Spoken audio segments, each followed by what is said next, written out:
So ನಿನ್ನೆ episode ಅಲ್ಲಿ ಅಶ್ವಿನಿ ಅವ್ರ ಫ್ಯಾಮಿಲಿ ಕೂಡ ಬಂತು. ಅದರಲ್ಲಿ ಅವ್ರ ಮಗ ಬಂದಾಗ ಅಶ್ವಿನಿ ಅವರು ತುಂಬಾನೇ ಭಾವುಕರಾದ್ರು. ಪ್ರತಿಯೊಬ್ಬ ತಾಯಿಗೂ ಕೊನೆಯ ಪ್ರೀತಿ ಅಂತ ಹೇಳಿದ್ರೆ ಅದು ಮಗ ಅಂತ ಹೇಳಿದ್ರು ಬಿಗ್ ಬಾಸ್ ಅವರು. ತುಂಬಾನೇ ಖುಷಿ ಆಯ್ತು ಆ ಒಂದು ಸನ್ನಿವೇಶದಲ್ಲಿ, ಆ ಒಂದು ಮಾತುಗಳು ಕೇಳಿ. ಅಂಡ್ ಇಷ್ಟೇ ಎಲ್ಲ, ಮಗ ನೋಡಿದ್ರೆ ಸೈಲೆಂಟು, ಅಮ್ಮ ನೋಡಿದ್ರೆ ಫುಲ್ ವೈಲೆಂಟು.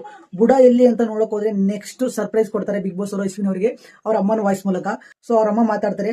ಆ ಒಂದು ಸಿಚುವೇಶನ್ ಅಲ್ಲಿ ಅಶ್ವಿನಿ ಕೂಡ ತುಂಬಾನೇ ಭಾವುಕರಾಗ್ತಾರೆ.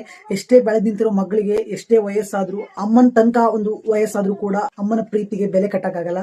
ಸೊ ಆ ಒಂದು ಅಮ್ಮನ ಪ್ರೀತಿ ಹೇಗಿರುತ್ತೆ ಅಂತ ನಿನ್ನೆ ಅಶ್ವಿನಿ ಅವರು ತೋರಿಸ್ಕೊಟ್ರು. ಅಂಡ್ ಅಶ್ವಿನಿ ಅವ್ರ ಅಮ್ಮ ಎಂಟ್ರಿ ಆದಾಗಂತೂ ಮನೆಗೆ ಬರುವಾಗ ವಸ್ತು ಮಾಡ್ಕೊಂಡು ಬಂದು ನೆಕ್ಸ್ಟ್ ದೇವರಿಗೆ ನಮಸ್ಕಾರ ಮಾಡಿ ಎಲ್ಲರನ್ನ ಮಾತಾಡ್ತಾರೆ. ಆಮೇಲೆ ಗಿಲ್ಲಿಯವ್ರನ್ನ ಗೋಳಿಕೋತಾರೆ. ಲೈಕ್ ನಿಮ್ಮ ಅತ್ತೆ ಮಗಳನ್ನ ಮರ್ತೆ ಬಿಟ್ಟಿರ ಅಂತ ಮಾತಾಡ್ತಾರೆ. ಅಶ್ವಿನಿ ಅವ್ರ ಅಮ್ಮ ಗಿಲ್ಲಿನ ಗೋಳಿಕೊಂಡಿದ್ ನೋಡಕ್ ತುಂಬಾನೇ ಖುಷಿ ಆಯ್ತು. ಗಿಲ್ಲಿ ಅತ್ತೆ ಮಾತಿಗೆ ಗಪ್ಚಿಪ್ಪಾಗಿ ಹೋದ್ರು, ಬಟ್ ನೋಡಕ್ ತುಂಬಾನೇ ಖುಷಿ ಆಯ್ತು.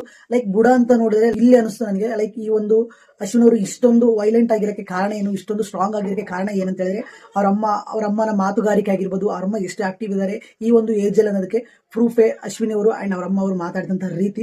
ಸೊ ಅದೇ ಒಂದು ನೇಚರ್ಸ್ ಆಗಿರ್ಬೋದು, ಅದೇ ಒಂದು ಕ್ವಾಲಿಟೀಸ್ ಆಗಿರ್ಬೋದು ಅಶ್ವಿನಿ ಅವರಲ್ಲಿದೆ. ಐ ಥಿಂಕ್ ನಿನ್ನೆ ಅಶ್ವಿನಿ ಅವರ ಅಮ್ಮ ಬಂದಿದ್ದು ಅಶ್ವಿನಿಗೋಸ್ಕರ ಅಲ್ಲ, ಗಿಲ್ಲಿನ ಗೋಳಿಕೊಳ್ಳಕಂತ ಅನಿಸ್ತು. ನೋಡಕ್ಕೆ ತುಂಬಾ ಖುಷಿಯಾಗಿತ್ತು. ಅವರ ಒಂದು ಮಾತುಗಳಾಗಿರ್ಬೋದು, ಅವರು ಗೋಳಿಕೊಳ್ಳುವಂತ ರೀತಿ ಆಗಿರ್ಬೋದು ಗಿಲ್ಲಿ ಅವ್ರನ್ನ. ಇದ್ರ ಜೊತೆಗೆ ಮಗ ಅವರು ಅಶ್ವಿನಿ ಅವರಿಗೆ ಕೆಲವೊಂದಿಷ್ಟು ಹಿಂಟ್ಸ್ ನ ಕೊಡ್ತಾರೆ, ಲೈಕ್ ಯಾವ ತರ ಆಡ್ಬೇಕು ಮುಂದೆ. ಸೊ ಗೆದ್ದು ಬಾ ಅಂತಾನು ಹೇಳ್ತಾರೆ ಅವ್ರ ಅಮ್ಮಗೆ. ಸೊ ಗೆಲ್ಲೋ ಕ್ವಾಲಿಟೀಸ್ ತುಂಬಾ ಇದೆ. ಸೊ ನೋಡೋಣ ಇದೇ ಒಂದು ವೇನ ಯಾವ ತರ ಕ್ಯಾರಿ ಮಾಡ್ತಾರೆ ಅಂಡ್ ಫ್ಯಾಮಿಲಿ ಅವರ ಹಿಂಟ್ಸ್ ನ ಯಾವ ತರ ತಗೊಂಡು ಮುಂದೆ ಹೋಗ್ತಾರಂತ.